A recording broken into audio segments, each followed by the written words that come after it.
இந்த இனிய நன்னாளிலே, தீபாவளி திருநாளிலே உங்கள் அனைவருக்கும் எனது மனமார்ந்த தீபாவளி நல் வாழ்த்துக்களை தெரிவித்துக் கொள்கிறேன். தீபாவளி பண்டிகை ஏன் கொண்டாடுகிறோம் என்பதை பற்றிய சில சிந்தனைகளை நேற்றைய தினம் இதே நிகழ்ச்சியிலே பார்த்தோம். தீபாவளி என்று நாம் என்ன வழிபாடு செய்ய வேண்டும் என்பதை பற்றி இன்று பார்க்கவிருக்கிறோம். முதலாவதாக கிருஷ்ணம் வந்தே ஜெகத்குரும் என்று சொல்லி கிருஷ்ணபிரானை வழிபட வேண்டிய ஒரு நாளாக இந்நாள் விளங்குகிறது. அடுத்ததாக இது அமாவாசையோடு சேர்ந்து வந்திருக்கிறது. ஒரு சில நாட்களிலே அமாவாசை மறுநாளும் பண்டிகை முதல் நாளும் வரும். இந்த வருடம் இரண்டும் சேர்ந்தே வந்திருக்கிறது. ஆகவே அமாவாசை என்று செய்ய வேண்டிய கடமைகள் என்ன உண்டோ அதையும் இந்நாளிலே செய்ய வேண்டும். பண்டிகை ஜோர்ல அமாவாசை தர்ப்பணத்தை விட்டுறக்கூடாது. அது ஒரு முக்கியமான விஷயம். மற்றும் இன்னொரு விஷயம் என்னவென்றால், இந்த மாலை நேரத்திலே லட்சுமி குபேர பூஜை செய்தால் செல்வ செழிப்பு ஏற்படும். கேதார கௌரி விரதம் என்பது ஒரு சிலர் அனுஷ்டிப்பது, அது ஒரு சில குடும்பங்களில் மட்டும்தான் வழக்கம், அனைவரும் செய்வதில்லை. அது எந்த குடும்பங்களிலே வழக்கம் உண்டோ அவர்கள் அதை செய்ய வேண்டும். கேதார கௌரி விரதமும் இன்றைக்குத்தான். லட்சுமி குபேர பூஜை செய்வது ரொம்ப சிறப்பு வாய்ந்தது. காலையிலே பண்டிகை கொண்டாடுவதற்கு சூரிய உதயத்திற்கு முன்பாக எண்ணெய் தேய்த்து கங்கா ஸ்நானம் செய்திருப்பீர்கள். கங்கா ஸ்நானம் என்று ஏன் இதற்கு சொல்கிறோம் என்றால், அந்த அதிகாலை நேரத்திலே நாம் எந்த தண்ணீரில் குளித்தாலும் அந்த தண்ணீரிலே கங்காதேவி வசிப்பதாக ஐதீகம். நதிகளில் நான் கங்கையாக விளங்குகிறேன் என்று பகவத்கீதையிலே கிருஷ்ண பரமாத்மா திருவாய் மலர்ந்துள்ளினார். நதிகளில் நான் கங்கையாக இருக்கிறேன் என்று சொல்லியிருக்கிறார். அதற்காகத்தான் நம்மளாம் காசிக்கு போகிறோம். காசிக்கு ஏன் போகிறோம்? கங்கையில் குளிக்கிறதுக்காக போகிறோம்னா, நதிகளில் சிறந்தது கங்கை.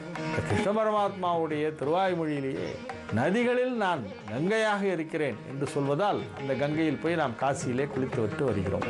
ஆகவே அதிகாலை நேரத்திலே, இது கிருஷ்ண பரமாத்மாவின் வழிபாட்டிற்குரிய ஒரு நாள் என்பதால் அதிகாலை நேரத்திலே அனைத்து தீர்த்தங்களும் கங்கா தீர்த்தத்திற்கு இணையான ஒரு புனிதத்தன்மை பெறுவதாக ஐதீகம். அதனால்தான் சூரிய உதயத்துக்கு முன்னால குளிச்சிடணும்.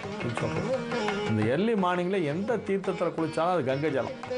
ஆகவேதான் இன்னைக்கு நம்ம கிட்ட பேசக்கூடிய நண்பர்கள், உறவினர்கள் எல்லாம் என்ன கங்கா ஸ்நானம் ஆச்சா அப்படிம்பாங்க.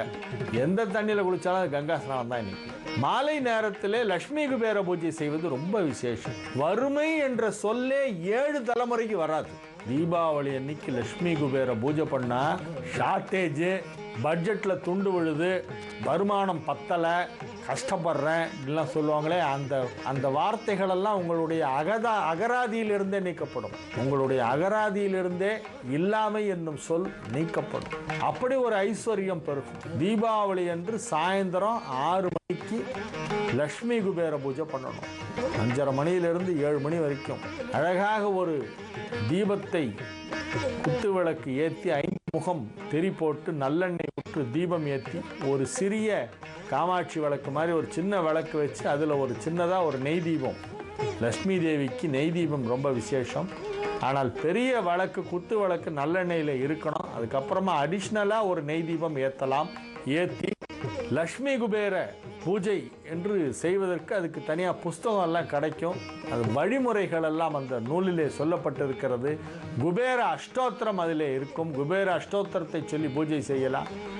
நாணயங்களை கொண்டு, ரூபாய் நோட்டுகளை கொண்டும் காயின்ஸை கொண்டும் குபேரனுக்கு பூஜை செய்கிறது வழக்கம். சில பேர் அதுக்குன்னே தனியாக காயின்ஸ் வாங்கி வச்சுருப்பாங்க. ஒரு பக்கம் லட்சுமி படமும் இன்னொரு பின்னால் தாமரைப்பூ படமும் போட்டிருக்கும். அதால் செய்யலாம். தாமரை மலரை கொண்டு அர்ச்சிக்க வேண்டும். குங்குமார்ச்சனை செய்யலாம். வாசனை மலர்களை கொண்டு அர்ச்சனை செய்யலாம். குபேரனுக்கு அஷ்டோத்திரம் செய்து மகாலட்சுமிக்கும் லட்சுமி அஷ்டோத்திரமும் சொல்ல வேண்டும். 2 அர்ச்சனைகளும் செய்து வழிபடுவது வழக்கம். இந்த நாளிலே செய்ய வேண்டிய முக்கியமான வழிபாடு மாலை நேரத்திலே செய்கின்ற லட்சுமி பூஜை. குபேர லட்சுமி பூஜை செய்தால் செல்வ செழிப்பு ஏற்படும். தாமரை மலர்களால் பூஜை செய்து தனியாக அதற்கென்று ஏதேனும் ஒரு இனிப்பு பலகாரம் செய்து, கேசரி மாதிரி ஏதாவது, அல்வா மாதிரி ஏதாவது செஞ்சு அதை அம்பாளுக்கு நைவேத்தியம் பண்ணி, லட்சுமிக்கு நைவேத்தியம் பண்ணி பண்ணுறது ரொம்ப விசேஷம். அந்த குபேரனையும் லட்சுமியும் சேர்த்து வழிபடுகின்ற அந்த லட்சுமி குபேர பூஜை என்பது வடநாட்டிலே சற்று அதிகம். மும்பை மாநகரிலே பார்த்தால் மாலை நேரத்தில் தான் அவர்கள் மிக பெரிதாக தீபாவளியை கொண்டாடுகிறார்கள். இங்கே மாதிரி எர்லி மார்னிங் எழுந்து அவங்களாம் குளிக்கிறது இல்லை. சாயந்தரம் தான் அவங்களுக்கெல்லாம் தீபாவளி சூடு பிடிக்கும். வடக்க வந்து இந்த லட்சுமி பூஜைக்கு தான் இம்பார்ட்டன்ஸ் ஜாஸ்தி. மகாலட்சுமியுடைய பூமியாச்சே மும்பைங்கிறது. மும்பையில் மகாலட்சுமி, கல்கத்தாவில் காளி, கன்னியாகுமரியில் அம்பாள் கன்னியாகுமரி. இந்தியாவுடைய மேப்பை போட்டு அதில் ஒரு ஒரு திரிகோணம் வரைஞ்சிங்கன்னா இந்த 3 வரிசையாக வரும். ஒரு கார்னரில் ஒன்று வரும். வடகிழக்கில் காளியும், வடமேற்கிலே மகாலட்சுமியும், தெற்கிலே கன்னியாகுமரியும் மேப் போட்டால் கரெக்டாக ஒரு திரிகோணம், ஒரு ட்ரையாங்கிள் இப்படி வரும். ஸ்ரீசக்கரத்தில் நிறைய திரிகோணம் இருக்குல்ல, அதில் வந்து ஒரு திரிகோணம் மாதிரி அது இருக்கும். அது இந்த லட்சுமி பூஜை என்பது மும்பையிலே மிகவும் சிறப்பாக நடைபெறும். அதனால்தான் அது வந்து பிஸ்னஸ் கேபிட்டல் ஆஃப் இந்தியா என்று சொல்லப்படுகிறது. கவர்மெண்ட்டுடைய கேபிட்டல் நியூ டெல்லியாக இருந்தாலும் காமர்ஸ் அண்ட் பிஸ்னஸை பொறுத்த வரைக்கும் மும்பை தான் வந்து நம்பர் 1 இடத்துல எப்போதுமே இருந்து கொண்டு இருக்கிறது. அங்கே லட்சுமி வாசம் செய்கின்ற ஒரு பூமி என்பதால். ஆகவே லட்சுமி பூஜை செய்து நாமும் செல்வ செழிப்புகளை அடையலாம் இந்த நாளிலே. ஆகவே இந்நாளிலே நாம் முக்கியமாக தெரிந்து கொள்ள வேண்டியது, நரகாசுரனை கொன்றதற்காக கொண்டாடப்படுகின்ற ஒரு விழா அல்ல. நரர்களாகிய மனிதர்களாகிய நாம் நமக்குள்ளே இருக்கும் அசுரத்தன்மைகளை எல்லாம் அழித்து கொள்ள வேண்டும் என்பதற்காக இறை சிந்தனையோடு வழிபட வேண்டிய ஒரு முக்கிய பண்டிகையாகும். இந்த நாளிலே நாம் மாலை நேரத்திலே லட்சுமி பூஜை செய்து லட்சுமி குபேரரை வழிபட்டு செல்வ செழிப்பு அடையலாம். இது ஒரு அமாவாசை நாளாகவும் இருப்பதால் இந்நாளிலே நமது முன்னோர்களை எல்லாம் நினைத்து அவர்களுக்கு செய்ய வேண்டியதை செய்ய வேண்டும். தந்தை இல்லாதவர்கள் மட்டும் முன்னோர்களுக்கு தர்ப்பணம் செய்ய வேண்டிய ஒரு நாளாகவும் இது விளங்குகிறது. இறை வழிபாட்டிற்கும் செல்வ செழிப்பு ஏற்படுவதற்கும் முன்னோர்களை நினைத்துக் கொள்வதற்கும் அனைத்திலும் நான் இருக்கிறேன் என்று சொன்ன ஸ்ரீ கிருஷ்ண பரமாத்மாவை மனதார துதிப்பதற்கும் கங்கா ஸ்நானம் செய்துவிட்டு இவையெல்லாம் செய்ய வேண்டிய ஒரு நாளாக இந்நாள் விளங்குகின்றது என்று சொல்லி, இந்த நாளிலே அனைத்து பக்தர்களும், அனைத்து அடியார்களும், அனைத்து அன்பர்களும் அவரவர் தங்களுடைய இஷ்ட தெய்வத்தையும் குலதெய்வத்தையும் மனதார துதித்து வழிபட்டு எல்லா நலன்களும் பெற வேண்டும் என்று வேண்டி துதிக்கிறேன். மற்றொரு முக்கியமான ஒரு தகவலையும் சொல்லி இந்த நிகழ்ச்சியை இன்றைய தினம் நிறைவு செய்கிறேன். பொதுவாக கந்த சஷ்டி என்றால் 6 நாள் வரும். தீபாவளிக்கு மறுநாள்லேருந்து கந்த சஷ்டி விழா ஆரம்பம். 6ஆம் நாள் சூரசம்ஹாரம் நடக்கும். 7ஆம் நாள் காலையில் திருக்கல்யாணம் நடக்கும். இந்த தடவை நவராத்திரி 9 நாள் வரல, 8 நாள் தான் வந்தது.